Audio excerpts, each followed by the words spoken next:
Good afternoon. I am Larry Kipperman. Today is my 81st birthday. It's November 22nd, 2022. I was born November 22nd, 1941, a few weeks before World War II began. I've been asked to share with you some of my earliest memories in Chicago. I was born in the city, 3700 North, on a street called Waveland, 2 blocks from Lake Michigan. Waveland is one of the border streets of Wrigley Field. One of my earliest memories is hearing in the summertime a kind of a whooshing sound. Whoosh, whoosh. And I asked my mother, I was 3 or 4 years old, "What is that, Mommy?" And she said, "That's the Cubs." I didn't know what she meant about the Cubs. I thought the Cubs was the sound of wind. Turned out later that it was the sound of the cheering from the grandstand.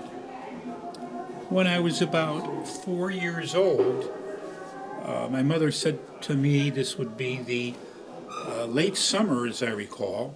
She wanted me to see something out in the street in front of where I lived.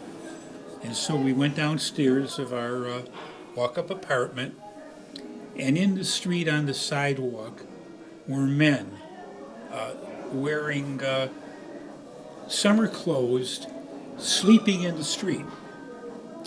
They were waiting to go for where I lived, the 2 blocks west to the baseball stadium, and waiting in line to buy tickets.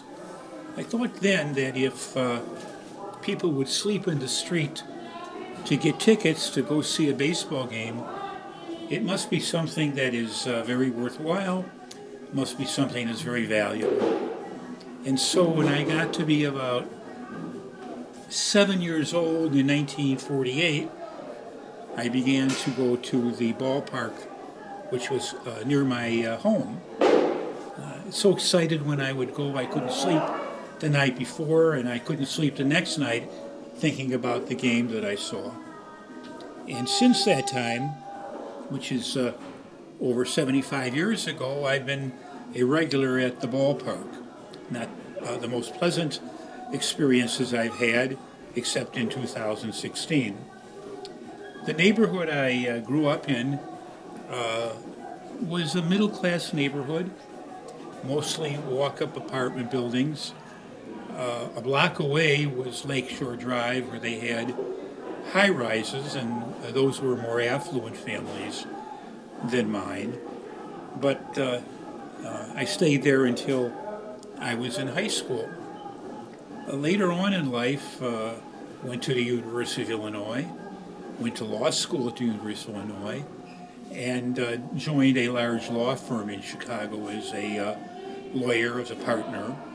And as luck would have it, my firm represented the Cubs.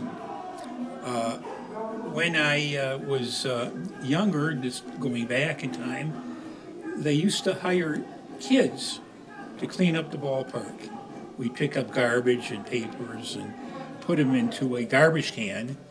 We didn't get paid money. We got a free ticket to the next game. So I went to every game during the summers. That would have been about 1951 and 52.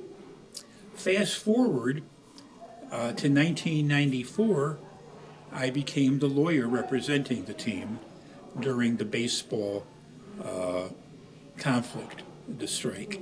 Can you tell us about the World Series? Yeah, well, there are 2 World Series that have occurred with the Cubs in my lifetime. The first, when I was a young boy, in 1945, I would have been 4 years old, and the Cubs played in the World Series. The next World Series that I remember is the one that warms all of our hearts, 2016. And I was with a group of people that shared Cubs seasons tickets, and I had the good fortune of going to a game. Now time has erased who won that game. I think the Cubs did. We know, everybody knows that the Cubs actually won that World Series. The seventh game, which was the greatest game I've ever seen, was played in Cleveland, and the Cubs won it in 10 innings, one of the great moments of my life. In any event, those are just early memories that I have of a wonderful neighborhood and a lot of fun I had as a child. Bye-bye.